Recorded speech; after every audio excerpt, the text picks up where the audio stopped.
This is one of the 2 big data sessions for today. We're starting now. I'm William Vabanep.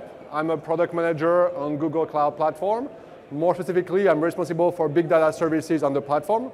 And with me today is Jim Caputo. He's the engineering manager for BigQuery.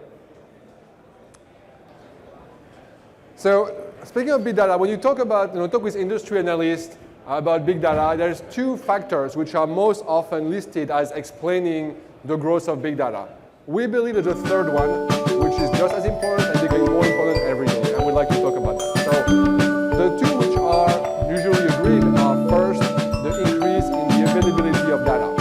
That takes many forms. One, of course, being the fact that most business transactions now go through computers and program and generate data.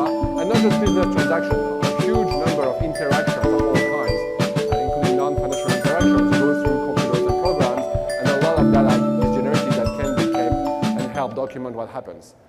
At the same time, there's an ever-increasing number of devices, from cell phones to cars and things like sensors, objects whose only goal in life is to produce data. That's the only thing they do, is just pump out data all the time, and there's more and more of them every day, every month, every year.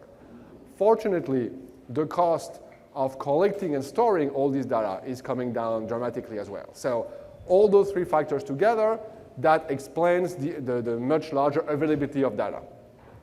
The second widely recognized reason and factor explaining the growth of big data is the increase in the ability to process data at this scale. And these 2 comes in 3 main aspects. One of them is the invention of new programming models, more famously MapReduce, and now some newer large-scale data processing programming models, which were built specifically to allow people to process data at very large scale in parallel easily. The flip side of that is, in addition to inventing new programming models, we've taken existing, well-known, familiar, popular methods, SQL chiefly, and created services that allow those to allow SQL to work at much larger scale and much faster than it was designed to do originally. And then finally, there's been a huge explosion in the availability of open source software in general, but specifically for big data. And that has really given everybody a wide portfolio of products they can use, high quality portfolio, something that, with a constant innovation, very, very dynamic environment with products like Hadoop and Spark and others, and that has really democratized and brought down the cost of big data. So all those together, that has really improved the ability to process data at large scale. Combining that with the availability of data, these are the 2 well understood reasons why big data is really picking up.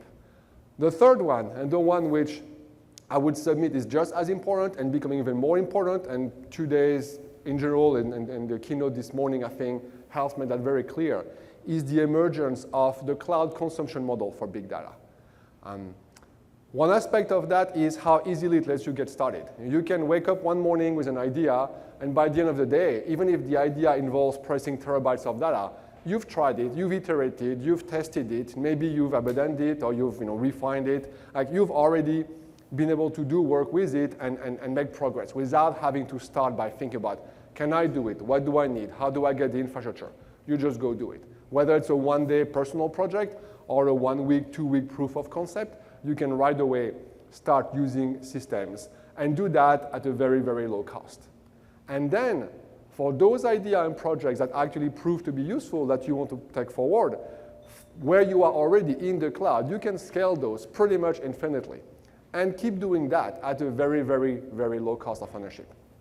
I think those, hopefully you were all here early in the morning when Urs talked about the price drops, and he made it clear, this is not a one-time price drop. This is a continuous effort to really bring the cost on cloud as low as allowed by the declining cost of hardware. So cloud is the cheapest place for big data, and it will remain the cheapest place and most effective place for big data processing.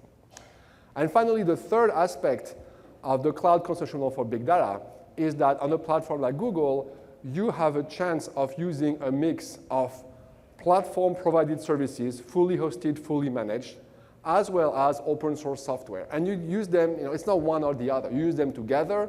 They share the same data. They share the same authentication system. It's one environment where you can seamlessly make use of one or the other, use them together, transition between them. And that's one aspect that we're going to illustrate today. So we have 2 sessions on big data. In this session, we'll focus on BigQuery. And Jim is going to describe new features, new scalability achievements, more detail about a new pricing model. And as he describes all that, keep in mind, everything he's describing, you get that with no installation, no configuration, no monitoring.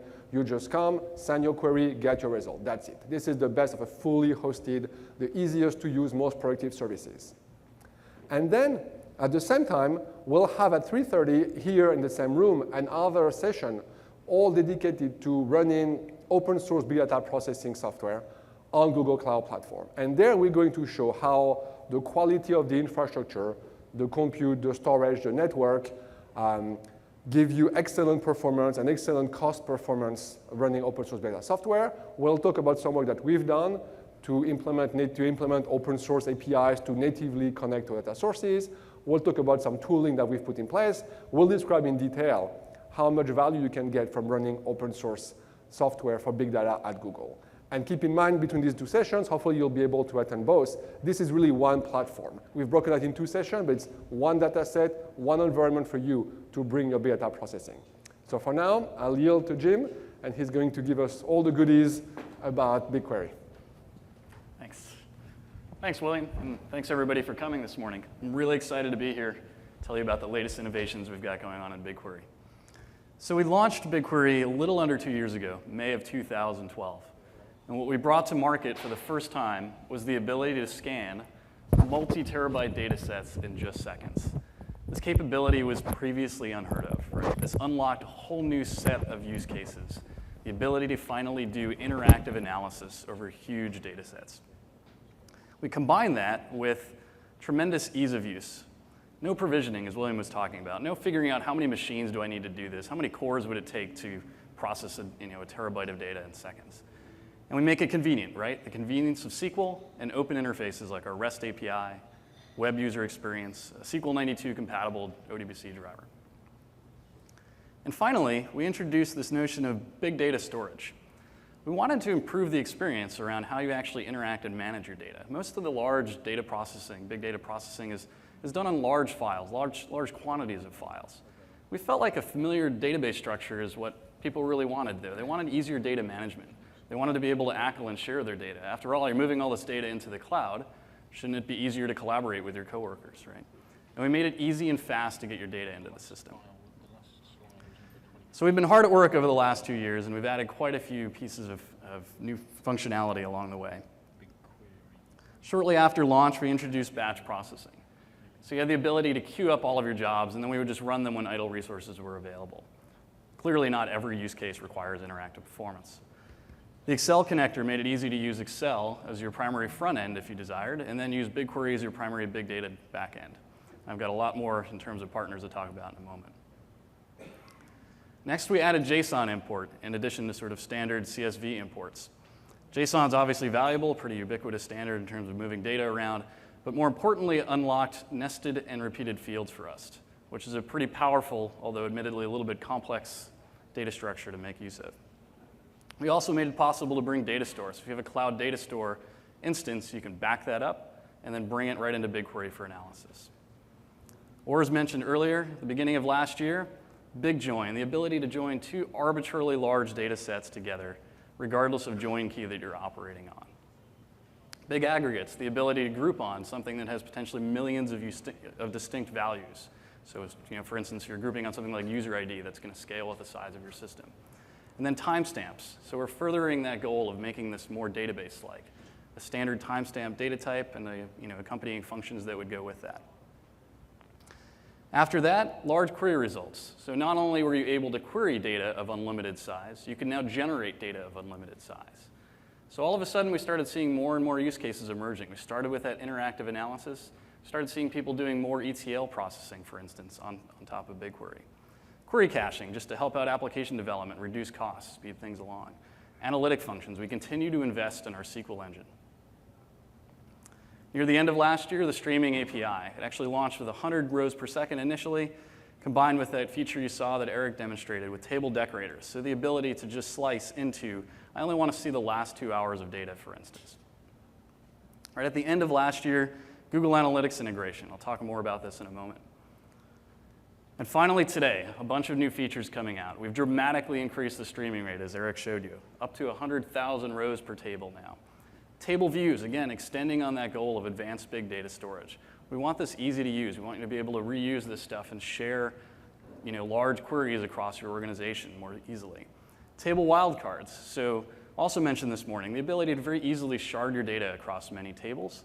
We want to make that easy to use from a query perspective. So for instance, if you've chosen to shard your data across days, you may want to use a wildcard that says, give me that table, and here's the date range I want to apply. It automatically just works for you. JSON functions. So if you've loaded up a bunch of JSON in a given field, you can use a JSON function to extract out values automatically.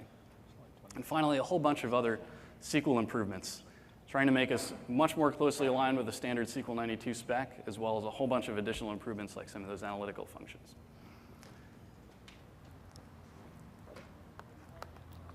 So it's not just us. The ecosystem around us has been going at incredible speed. We've really been impressed by this. We've got a great partnership, for instance, with Tableau. We've spent quite a bit of time working on the technical integration there.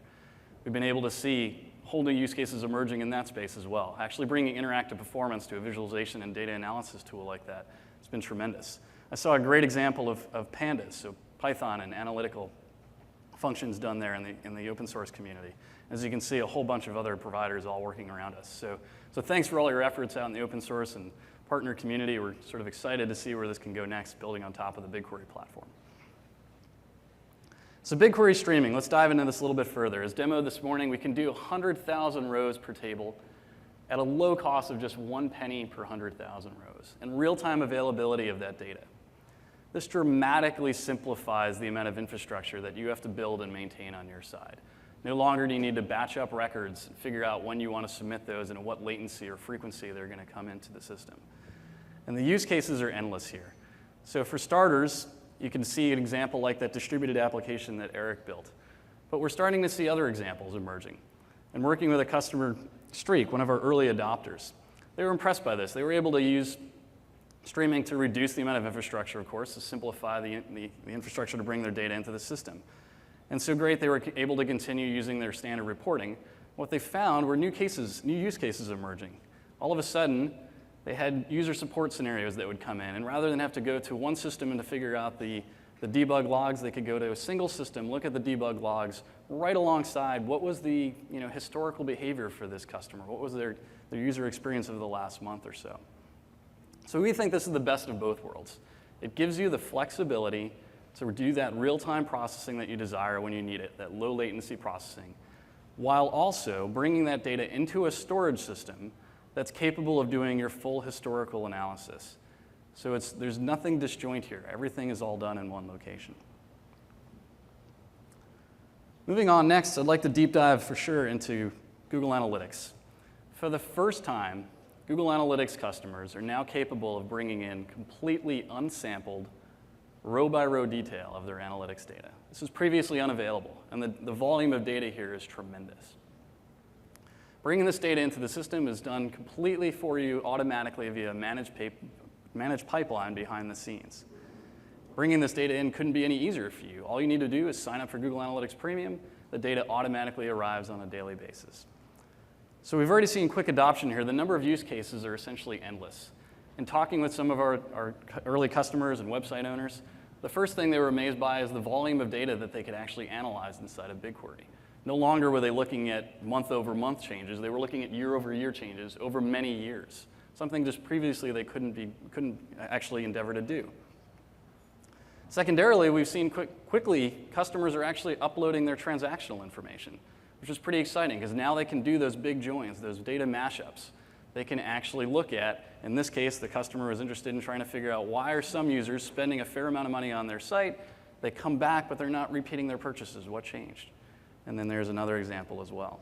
So the value here is incredibly high. We've seen tremendous adoption. In just a few months, a whole bunch of huge customers have been coming online, huge data volumes and interesting use cases.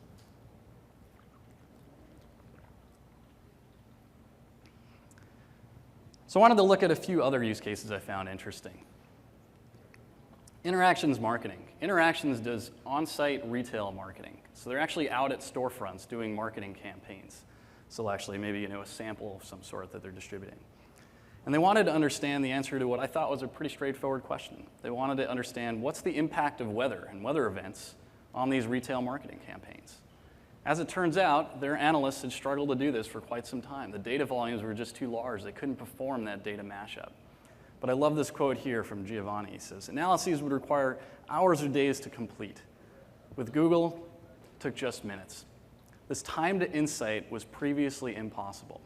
So using the power of Tableau as their front end and BigQuery as their big data back end, deriving insights that were previously not possible to generate in the past. This next one came from Shine Technologies. I was really interested to learn more about this. In fact, they're here today, so I'm excited to have them in the audience here. So Graham actually posted a tweet a couple of months ago and said, hey, we've been really successful with this BigQuery product. What it turned out was they were actually struggling in the past to do the data analysis they needed to do on running on just a small sample of the data set that they had in question. They're using ad serving logs, so huge numbers of impressions and counts that they were trying to push through the system. And they were amazed. In a 2-hour proof of concept effort, they went from getting the data loaded to immediately being able to answer questions that were previously impossible. I love the last line here. He says, the SQL-like query language is an easy transition to make for any engineer and much quicker and easier than using a MapReduce model. Again, simplicity along with scale. We're trying to drive both of these at the same time. So I mentioned we started with this arguably relatively narrow offering. It was high performance, really fast, but it wasn't really intended to solve for something as big as data warehousing. Well, that's definitely changed over the last 2 years. Our friends over at Motorola have made huge use of the system and are using it as their primary data warehouse for some of their most important data. So to walk through this, their most important data is their telemetry data that they're collecting off all of their devices out there, obviously hundreds of millions of Motorola phones. They ship this data up through App Engine multiple times per day. App Engine does some lightweight pre-processing and then drops it into cloud storage for archival purposes, which is fine, but it's not particularly actionable sitting there. They instead, as quickly as possible, move that data over to BigQuery storage where they can begin to take action on it. Well, Motorola was running the majority of their data processing in-house previously. They had a rather large Hadoop instance on their own private cluster. And they came to us less than a year ago and really started investing in the cloud platform. As it turns out, they went from basically 0 bytes in BigQuery a little over a year ago to now having many petabytes of data in storage. And they actually are still using those same Hadoop MapReduces. So they're running those MapReduces now on top of the logs that have been brought into BigQuery storage and generating the downstream tables they need for analysts to consume. On top of that, we've seen them actually migrating a decent number of their workflows over to BigQuery.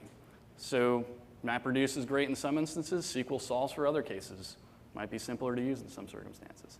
And then finally, once that data is all processed and ready for use, it's moved downstream in general for all of their analysts to take advantage of. Hundreds of analysts around the company running queries all day long, building applications, visualizations, dashboards.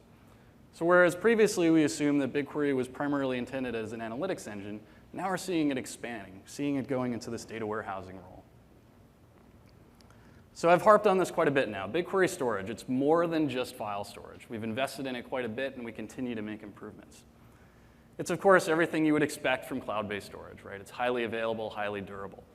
It uses an optimized columnar format underneath, something that we've built proprietary inside Google specifically for this kind of workload. And we take those files that have been imported, and we actually do quite a bit of management on top of those for you on your behalf. So for instance, if you have happened to import a whole bunch of small files, we'll actually automatically coalesce those over time to ensure that we get the highest possible query throughput. And we offer fast table reads, the ability to read data out of that storage layer without running a query. It's rich metadata, as I said, a familiar database-like structure, data sets, tables, full fields and schemas, as well as descriptions we just added in this latest release for each one of those. A time to live on tables. Maybe you only want to store 90 days worth of data. You can just expire tables after 90 days. Project and data set level ACLs, so very fine-grained controls. And table decorators. Maybe another interesting use case with table decorators to highlight. Imagine over the last 2 days you discover that your imports were bringing in corrupted data. You could actually reference the table as it was 2 days ago, make a copy of it, rerun the imports with your corrected data, and off you go. Very easy to interact with. And finally, data imports. We've invested heavily in the standard high-frequency bulk imports. We've obviously got this new improvement now with the streaming API, and we couldn't make it any easier with respect to data feeds like Google Analytics. So BigQuery storage, it's of course optimized for SQL. That's the primary interface that we've exposed to you all, and we continue to make investments in terms of new functions. JSON extract is an interesting example here. So this might open up a whole new set of use cases. You have your JSON data somewhere, you just bring it directly into BigQuery, you can pre-process it and then generate downstream tables that you want to run your analytics on. So it's a structured data repository, but a very flexible one. With this JSON processing, you can add a lot of value to the data right there. You can do these large arbitrary joins, and you have nested and repeated fields. Complex, as I said earlier, but very powerful. So let's take a closer look at that. I'm going to use the analytics data here to look at nested and repeated fields. So analytics applies quite a bit of business logic to all of the hits that are uploaded throughout the day. It's collecting every single hit, of course, that somebody has on a given website, with the general goal being they want to generate this notion of a visit or a session. So all of these hits encapsulated for a given visitor that's arrived at the system. So their schema looks something like this. They have at the top level of a row or a record this notion of a visit ID and a visit start time and a couple of other fields. And then embedded within that, an array of hits. And within each one of those is a hit's time, so the offset from the start time, and the path, the actual URL that they hit, and a whole bunch of other fields as well. And then just thought I'd note here yet another repeated field embedded in there for custom variables if the website owner set those up.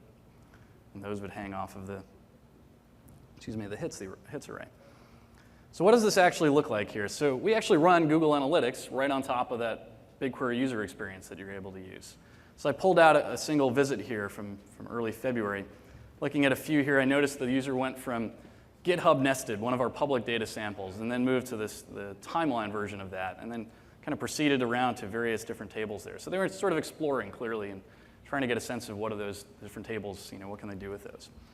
So I started thinking about an interesting use case. I was kind of wondering, how many people have done this same thing? Or how many people have transitioned, for instance, from GitHub nested to GitHub timeline? How would I go about solving that question? And maybe that's a bit contrived, but you could imagine this in a given e-commerce site, maybe a travel website. You're looking at a hotel details page, and you want to see how long does it take for people to transition from the details page over to the purchase page. Okay, that might be a little more interesting in that scenario. Maybe something's changed, or maybe it varies by region or by hotel, and maybe you need to change your marketing on those pages. So I set out to write this. I wanted to find the average duration spent transitioning from page A to page B, in this case those two GitHub tables. And as it turns out, the SQL for this was significantly more complicated than I was actually expecting. So I apologize, this is a bit of an eye chart, I realize that, but I want to go through the specifics here and explain how this actually works. So in the innermost query here, we need to pull out the visit ID, the hit time, and the actual path that was navigated to. The next bit of syntax is omit record if. It's actually something I wasn't even familiar with prior to trying to work on this example. What it does is, rather than just apply a standard where clause, omit if allows me to find rows in which, embedded in that repeated field of hits, both of those conditions have been met. In this case, the user had navigated to both GitHub nested and GitHub timeline. So now that I have at least the rows that I'm interested in processing, I need to find those cases where they actually did transition between those two specific tables. So I come here and I use one of those analytic functions, combination of partition by, ordering on hit time, and this notion of lead. And what it's essentially doing is it's transposing. It's taking hit number 1 and it's transposing hit number 2 alongside of it, and so on and so forth. Once I have that created using path and now path lead as the two fields as I've named them, I can now apply this final outer select. First, it's filtering, of course, and it's looking for where path is GitHub nested and path lead is GitHub timeline. And then I can do the count and the average. So this works. This definitely works. There's no doubt about it. And you can construct all sorts of amazing things, especially if you've been using SQL for years. But I would argue clearly SQL has some challenges. I mean, these limits, if not nearly impossible, in some cases are truly impossible. And so I don't think this is anything new. I mean, other databases have solved for this, right? There's PL SQL, there's T-SQL. This is pretty standard in the industry. People have accepted that sometimes a procedural language makes life 1,000 times easier. even if you can express it in SQL, it might be that much easier to express your business logic in a procedural language. So what would this one look like? If I just want to find those hits, let's isolate in on that most important part. It's super straightforward. For each row here, I have an array of hits. I just need to check if hits sub I is equal to GitHub nested and hits sub I plus 1 is equal to GitHub timeline, then do something. In this case, I'm adding it to an array and emitting it. So it's clearly a lot easier, right? I need this escape hatch. I need this ability to be able to go operate in more arbitrary ways than I can express in SQL in some cases. And I mentioned earlier that we make this possible. You can do reads directly from BigQuery storage without running a query. In fact, I noted that Motorola was actually doing MapReduces over BigQuery storage. So what we're announcing as well today is not only can you do those reads, but you can now do them at incredibly high throughput. We're making it possible to read in parallel across a huge BigQuery table via Hadoop, via whatever parallel processing tool you have of your choosing. The pseudocode here I've included, it's trivial to set this up. You first need to instruct BigQuery via an API call that you want to read in parallel across a given table. You tell us the number of workers you're going to have. Maybe you're going to run 100 MapReduce workers. You then wait for that job to start. Should take no more than a few seconds. And then you would iterate. Each partition can be consumed in parallel across that table. So this unlocks a whole new set of use cases. But maybe there's an even easier way. And if you could switch to the demo, please.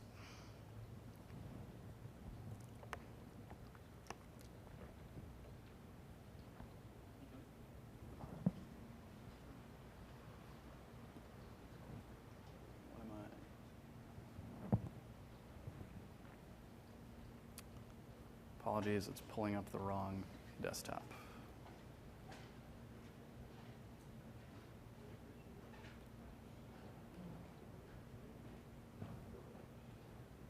The question is which one?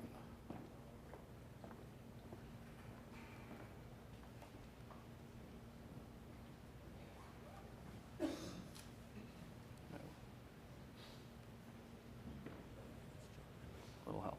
I'm on desktop 4. How do I get to desktop 4?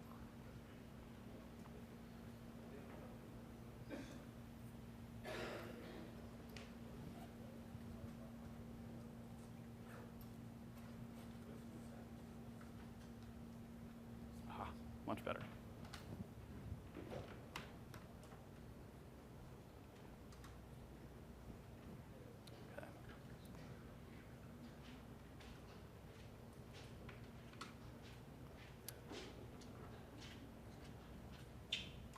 Okay. Hopefully you all can read that from the back row. It might be a little bit small.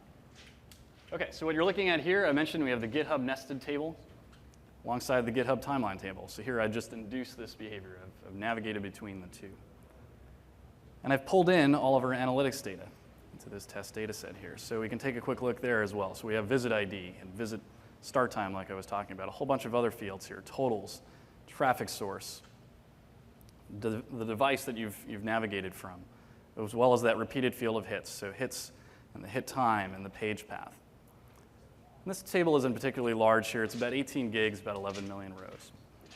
So I mentioned there might be an easier way.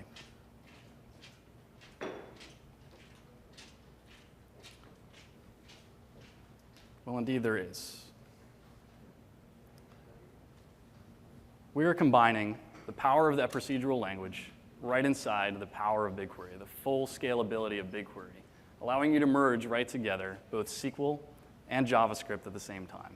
And like that, I've run that exact same query now directly inside BigQuery without any effort in terms of spinning up resources, provisioning hardware, doing any kind of software provisioning as well.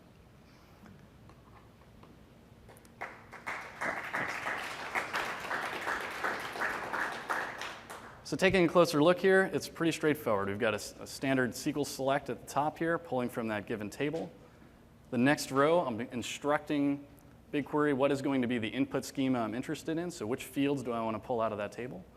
The following row is what's the schema that's going to be emitted from the function, and then as you can see, the function itself. And I would argue, going back to that, can you push the limits with SQL? What are the boundaries there? Let's take a slightly different example. Maybe I don't want to look specifically at that transition from GitHub nested to timeline immediately, but I'd like to see if they skipped a page or two in between. So changing that is as simple as coming through here making a quick update. It's very easy, at least for me, to understand this relative to the challenge I think I would endure in trying to figure out how to do this in SQL. So off it runs. This is coming soon. We're going to make it available to you. Excuse me, please contact a sales rep to get started. Hopefully this one will finish here in a moment. And indeed it does. Please, let's switch back to the slides.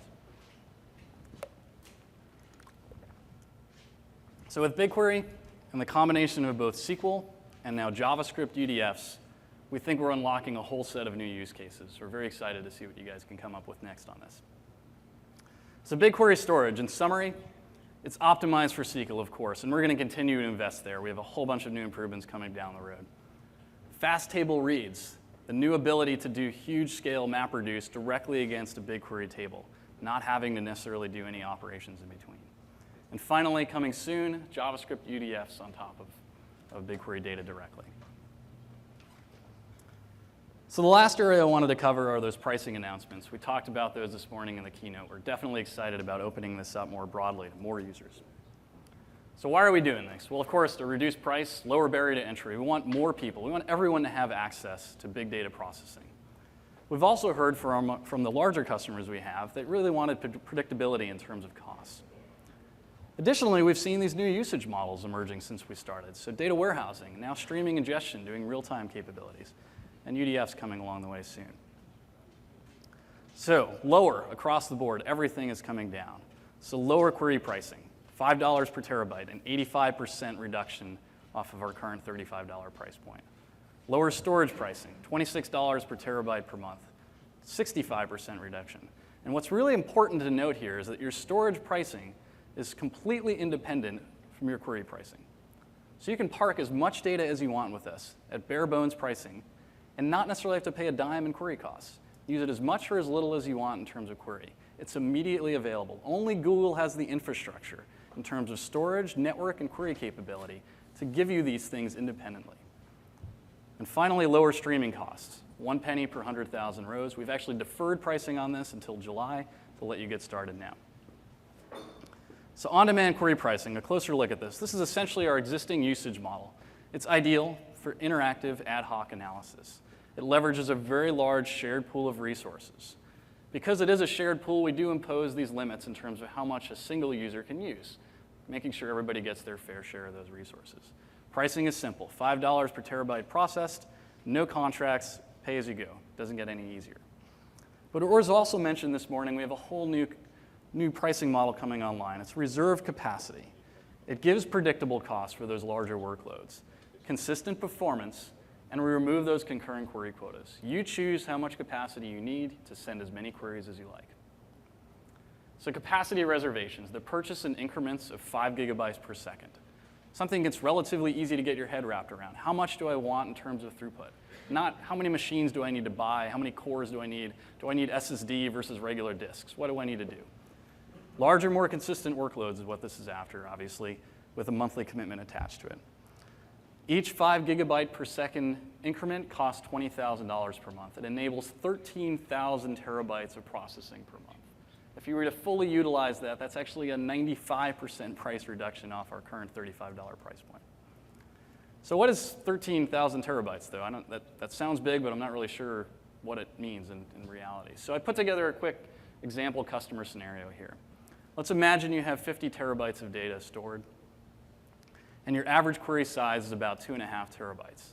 Right off the gate, you might question, why just 5% of my data? Why is it so small?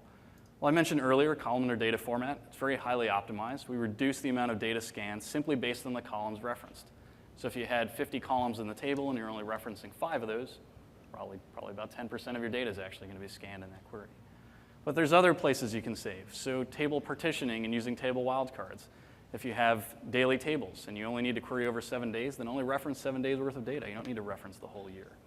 Or additionally, table decorators if you're doing more recent information that you want to pull out via the streaming API. So there's many ways in which you can get there. In fact, a lot of our customers see a lot lower than 5% in some of their use cases.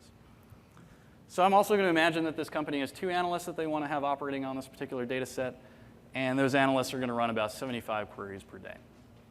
So in total, that's 2.5 terabytes times 150 queries, about 375 terabytes of processing per day. As it turns out, our smallest reservation can accommodate a 50 terabyte data set, because a single reservation of 5 gigabytes per second enables you to do 432 terabytes of processing per day. So quite a bit of capability just from the smallest reservation increment. The other thing that we enable, because of BigQuery's multi-tenant architecture, is the ability to not only use your reserved capacity, but optionally burst into our on-demand resource pool. This is something nobody else is capable of doing. The scenarios here are endless, right? So it might be just during the course of a given day, there's volatility in your workloads, right? And you want to have the ability to spike and not necessarily have all of your users backed up and waiting. Or maybe the finance team is struggling to get financials done at the end, or end of the quarter. Or maybe literally you're just increasing your volumes that dramatically, and you haven't figured out how much more you want to provision, but you need the capability to run more queries. So it offers that predictability and costs with guaranteed capacity and additional resources when you need them. So what does this actually look like in practice? This is going to get a little in-depth with some charts here, but this should be fun. So here's a given day's worth of volume. And you can imagine it wouldn't be a perfect bell curve, but as you might guess, the volume's going to increase during the middle of the day for a given workday, right?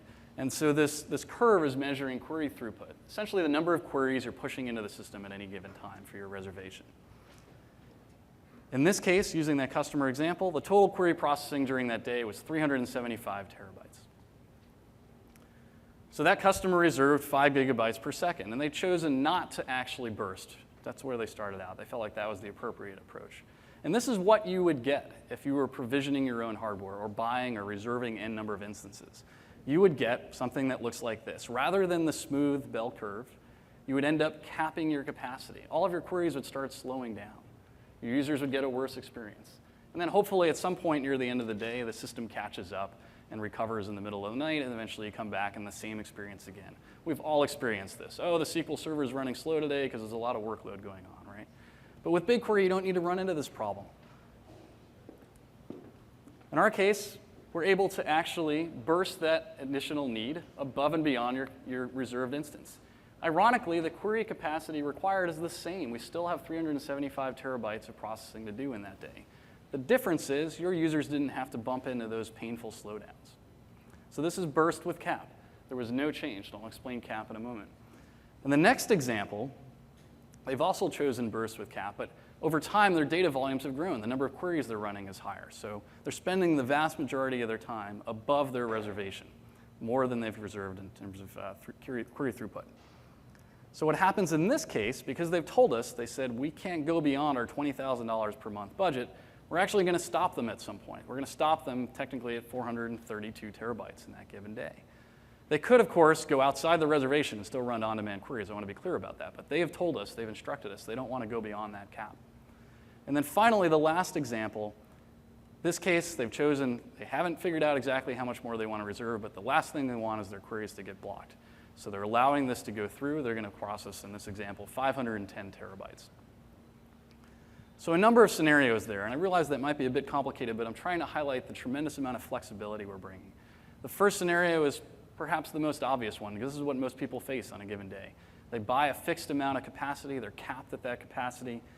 Perhaps there's some benefit here. You would avoid, if you were truly capped in terms of budget, you would avoid consuming too many resources too early on in the day. The second scenario, they ran over the top of their reservation, but they still consumed the exact same number of terabytes of processing. So there was no additional cost. Third scenario, they did a burst, and they actually bursted too far along, but they got more. They actually got 430 terabytes. They told us the cap, so the additional cost, again, is zero. And then finally, in the last scenario, they ran a total of 510 terabytes, roughly 80 terabytes more. We multiply that by the standard on-demand rate for an extra $400 that day. So we believe that BigQuery is finally realizing the true benefits of cloud here. Simplicity, the performance you desire, and the scalability you need whenever you need it. So in conclusion, you've seen a lot today, both in the keynote this morning and some of these examples here. We're trying to make it simpler for you in terms of storage. We're trying to unlock all the use cases, whether it be something you want to power with SQL or something you want to power with a MapReduce, or coming soon, SQL UDFs, all merged right inside of BigQuery. And we've made it tremendously easier in terms of both cost and provisioning, simplifying the overall use case. With that, thank you so much for your time. We look forward to seeing more of your use cases and working with you guys on new business problems. Come visit us, cloud.google.com. Thanks.